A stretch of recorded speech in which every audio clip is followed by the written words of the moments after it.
Hello बच्चा लोग। तो आज मैं आपके लिए केमिस्ट्री का बहुत अच्छा टॉपिक लेके आया हूँ। आई होप कि आप लोग को इस टॉपिक में मज़ा भी आए और आपको कुछ नया सीखने को भी मिलेगा। टॉपिक का नाम है केमिस्ट्री का एक इम्पॉर्टेंट टॉपिक है जो सिंथेसिस के ऊपर बना हुआ है, मतलब मैन्युफैक्चर किसका, मैन्युफैक्चर फॉर्मल्डिहाइड का फ्रॉम मिथेनॉल। तो स्टार्ट करते हैं क्या, मिथेनॉल से फॉर्मल्डिहाइड बनाना। अब उसको हम केमिकल रिएक्शंस देखेंगे प्लस उसका मैन्युफैक्चर बाय है इंडस्ट्री प्रोसेसर। तो हम पहले रीड करते हैं। फॉर्मल्डिहाइड ऑब्टेन बाय ऑक्सीडेशन और डिहाइड्रेशन ऑफ मिथेनॉल। फॉर्मल्डिहाइड कैसे बनता है? मिथेनॉल का ऑक्सीडेशन कराने या तो डिहाइड्रेशन कराने पर फॉर्मल्डिहाइड बनता है। अब आपको पता है कि डिहाइड्रेशन क्या होता है और ऑक्सीडेशन क्या होता है। डिहाइड्रेशन और ऑक्सीडेशन आपको मैं यहाँ देखने को समझ में मिल जाएगा। तो हमें पता है कि कोई भी रिएक्शन हो रहा है तो उसका केमिकल रिएक्शन लिखना पड़ता है। इंपॉर्टेंट एग्जामिनर अगर आपका केमिकल रिएक्शन राइट कर दे, इफ ये राइट है तुम्हारा केमिकल रिएक्शन, तो आपको फुल में से फुल मिल सकता है। बट अगर रिएक्शन रॉन्ग है, अगर थियरी आपने फुल लिखी है बट रिएक्शन नहीं लिखा है या तो रिएक्शन रॉन्ग लिखा है, तो आप पे डाउट जाएगा और 1 या 2 नंबर कट सकता है। आपके नंबर पे डिपेंड होता है वो। तो पहला केमिक रिएक्शन देख लेते हैं। CH3OH plus half O2 it gives HCHO plus H2O।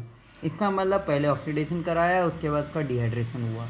Normally ऐसे सेकंड रिएक्शन देख लिया आपने। इफ़ कोई डाउट हो तो आप मुझे कमेंट सेक्शन में बता देना। प्रोसीजर देखते हैं। प्रोसीजर में क्या होता है? प्रोसीजर स्टेप बाय स्टेप है। पहले तो ये देख लीजिए, इसका मैं फ्लो चार्ट आपको दिखा दूंगा, पीछे है फ्लो चार्ट। पहले ख़त्म हो जाए उसके बाद फ्लो चार्ट बता दूंगा। स्टेप वाइज आप लिखते रहना, या तो देखते रहना या तो समझते रहना, जो आपको जिस तरह से समझ आए।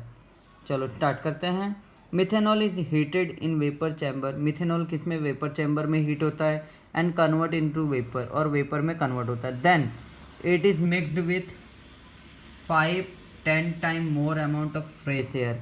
उसके बाद जब वो हीटर चेम्बर में मतलब क्या नाम है, वेपर चेम्बर में हीट होता है और वेपराइज होता है, देन उसके बाद उसमें क्या कराया जाता है, दूसरे चेम्बर में भेजकर उसमें 5 से 10 टाइम मतलब उतना गुना उसमें क्या फ्रेश एयर का दबाव दिया जाता है। मतलब देखो यहाँ पे हीटर चैम्बर हाइयर प्रेशर, उसमें प्रेशर दिया जाता है और उस समय उस पर कितना 300 टेम्परेचर जितना क्या रहता है, टेम्परेचर है मतलब डिग्री जितना टेम्परेचर रहता है। The vapour obtain from heater chamber. और क्या आता है उसके बाद वेपर क्या होता है, हीटर चैम्बर से निकलता है, ब्रॉट इन रिएक्टर। किस में जाता है? रिएक्टर में जाता है। देन रिएक्टर में जाने के बाद and passes over molybdenum oxide catalyst. उसके बाद क्या, molybdenum oxide catalyst for a short time, छोटे टाइम के मतलब कुछ सेकंड के लिए, 0.01 सेकंड के लिए उसमें कैटेलिस्ट का इफेक्ट दिख मतलब डाला जाता है, जिसके कारण उसमें चेंजेस आते हैं थोड़े बहुत।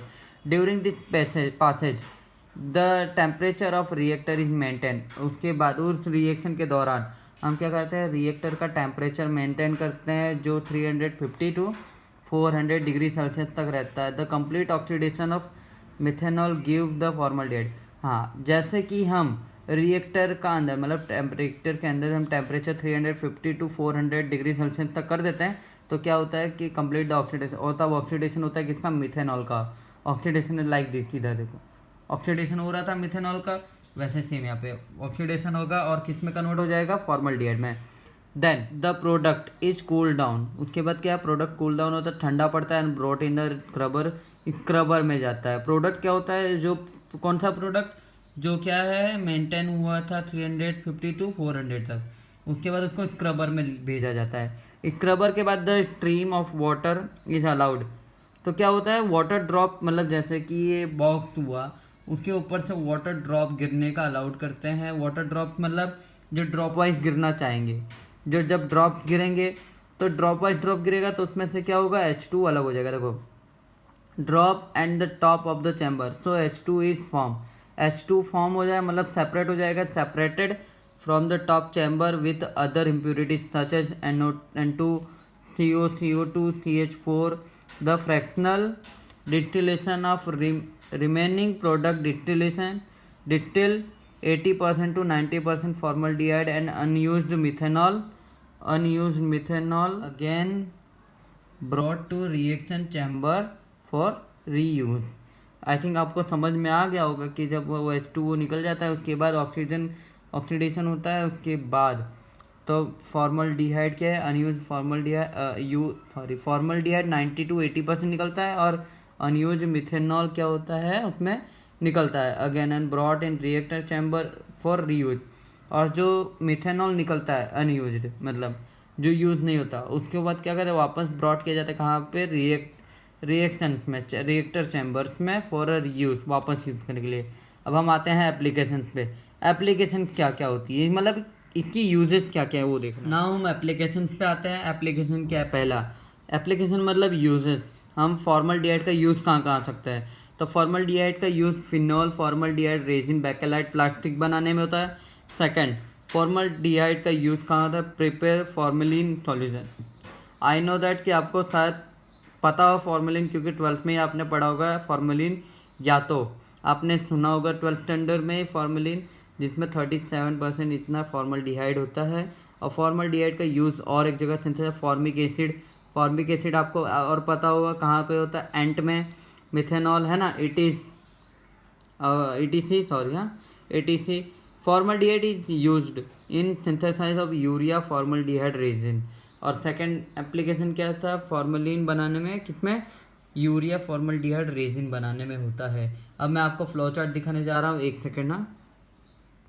जैसा कि मैंने आपको कहा, मैं फ्लो चार्ट दिखाऊंगा। ये फ्लो चार्ट है किसका, मिथेनॉल का, मतलब फॉर्मल्डिहाइड फ्रॉम मिथेनॉल। ये रहा, देख लो।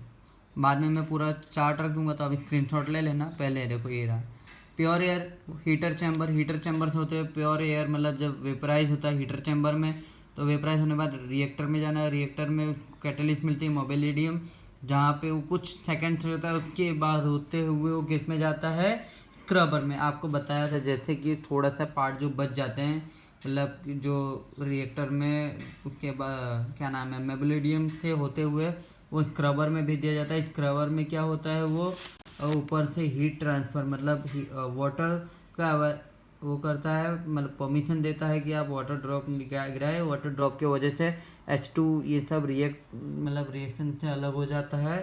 उसके बाद स्क्रबर से होते हुए प्रोडक्ट क्या होता है, फ्रैक्शनल डिस्टिलेशन होता है टावर में। फ्रैक्शनल डिस्टिलेशन में आपको पता है वो प्योरली मतलब डिस्टिल्ड हो जाता है फॉर्मल्डिहाइड, और उसके बाद मेथेनॉल का मतलब प्योर उड़ना चालू हो जाता है, जिसमें 37% फॉर्मल्डिहाइड मिथेनॉल के साथ होते हुए जाता है। मिथेनॉल का यहाँ पे at the end of point methanol का क्या हो जाता है, वेपराइज हो जाता है, और क्या बचता है, फॉर्मल्डिहाइड, जो हमें वेपर रूप में फॉर्मल्डिहाइड मिलता है यहाँ पे। तो आपका फ्लो चार्ट में बस इतना ही था, आप स्क्रीनशॉट ले सकते हैं।